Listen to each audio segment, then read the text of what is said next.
घटना आहे कोल्हापूरची। नदीच्या पाण्यात बॉडी सापडली, बायको समजून अंत्यसंस्कारही उरकले अन 12व्याला दारात ती उभी।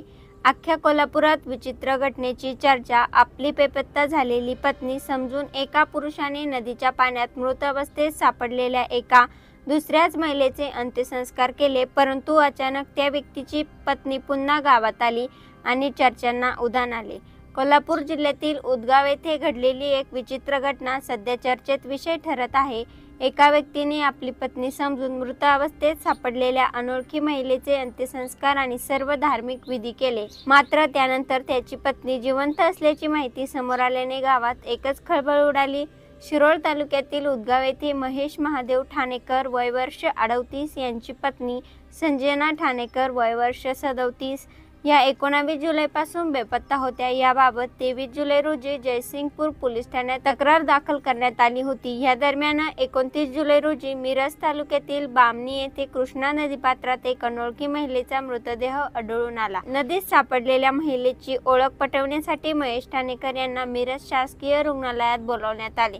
मृतदेह नदीत सापडल्यामुळे शरीर फुगलेले होते, चेहरा ओळखू येण्यासारखा नव्हता। मात्र मृतदेहावरील कपडे, अंगावरील विशिष्ट खुणा आणि गालावर असलेले तीळ याच्या आधाराने महेश यांनी मृतदेह हा त्यांच्या पत्नीचाच असल्याचा दावा केला। त्यानुसार संजनावर शोकाकुल वातावरण, अंत्यसंस्कार विधी आणि रक्षा विसर्जनही 29 जुलै रोजी पार पडले। मात्र दुसऱ्या दिवशी म्हणजे 30 जुलै रोजी रक्षा विसर्जनच्या दिवशी संजना ठाणेकर स्वतः बचत गटाचे पैसे देण्यासाठी उदगावमध्ये परतल्या। त्यांना जिवंत पाहून गावकऱ्यांसह सर्वांनाच मोठा धक्का बसला। काही वेळ गावात भीतीचे वातावरण आणि गोंधळाचे वातावरण निर्माण झाले होते। पोलिसांनी संजनाची चौकशी केली असता त्या घरगुती कारणामुळे घर सोडून तासगाव आणि बारामती येथे गेल्याचे त्यांनी सांगितले। या घटनेनंतर मृत महिलेची खरी ओळख शोधणे हे पोलिसांसमोर मोठे आव्हान ठरले आहे। जयसिंगपूर आणि मिरज पोलिसांनी याबाबत तपास सुरू केला असून मृत महिलेची ओळख पटवण्यासोबतच संजना ठाणेकर या बेपत्ता असताना कुठे आणि का गेल्या होत्या याचा शोध घेतला जात आहे।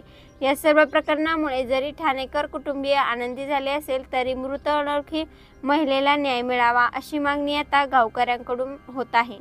या संपूर्ण प्रकरणामुळे सध्या गावात प्रचंड गोंधळाचे वातावरण निर्माण झालेले आहे। ही घटना ऐकून याविषयी आपल्याला काय वाटते? आपली प्रतिक्रिया नक्की कळवा आणि अशाच येणाऱ्या नवनवीन व्हिडिओचे नोटिफिकेशन मिळवा। धन्यवाद।